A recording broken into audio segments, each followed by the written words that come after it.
In December 1900, 3 seasoned lighthouse keepers, James Ducat, Thomas Marshall, and Donald McArthur, began their routine but isolated work on the Flannan Isles lighthouse.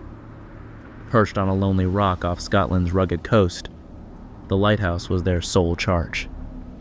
The men were experienced, accustomed to the isolation, entrusted with the vital role of guiding ships safely past the perilous Hebrides waters. Yet as the days passed, their reliability faltered in an eerie and unexplained manner. Life at the lighthouse was predictable, yet harsh. Each keeper had a set schedule, rotating between shifts in the lantern room and routine maintenance of the lighthouse.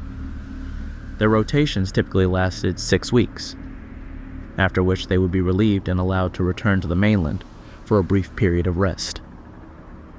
Supplies also arrived in 6-week intervals, brought by boat to sustain the keepers through their isolation.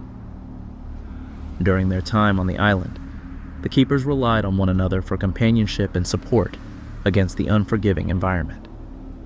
The rugged weather, howling winds, and constant solitude took a toll on even the most seasoned keepers, testing their mental and emotional resilience. On December 7, 1900, the lighthouse had been fully stocked, and the 3 keepers prepared for their standard rotation. James Ducat, the head keeper, was a veteran of the service, with a reputation for being meticulous and calm. December 15, 1900, was the day when the outside world first noticed something was amiss. The lighthouse, visible from miles away, failed to light its beam. This caused concern among passing ships, particularly the SS Arctur, which reported the outage upon arriving in port.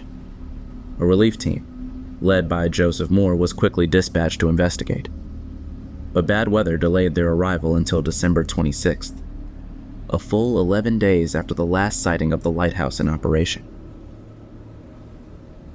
In the days before the relief crew arrived, there were strange and unsettling occurrences recorded in the lighthouse log. Thomas Marshall had written on December 12th about an extraordinary storm, with fierce winds so strong they made him tremble. This entry was peculiar, as no such weather had been reported in the surrounding area. Marshall also noted that Donald McArthur had been crying, a strange behavior for a seasoned sailor reputed to be tough and unshakable.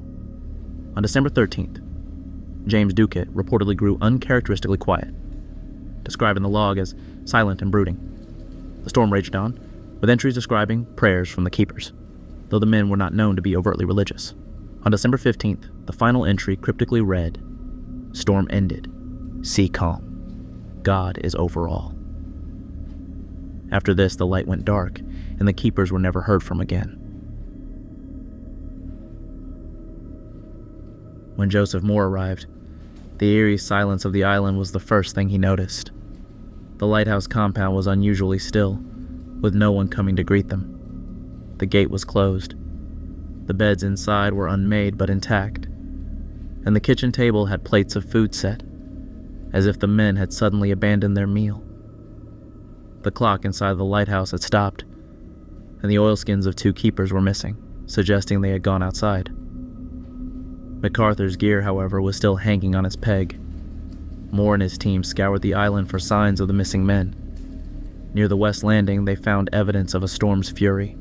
Ropes and equipment had been scattered across the rocks, and the iron railing was bent and twisted. But there were no signs of the keepers themselves.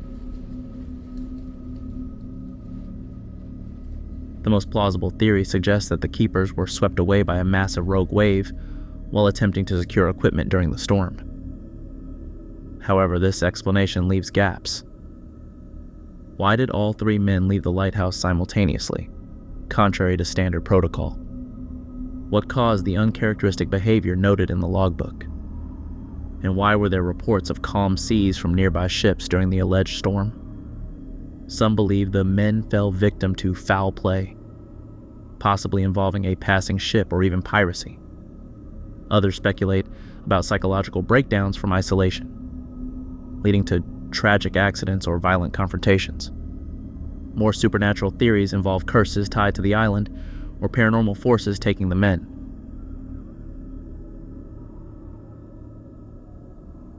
What do you think happened to the keepers of the Flannan Isles Lighthouse? Let me know your thoughts in the comments below. And if you enjoyed this video, don't forget to like, subscribe, and share. Thanks for watching, and I'll see you next time.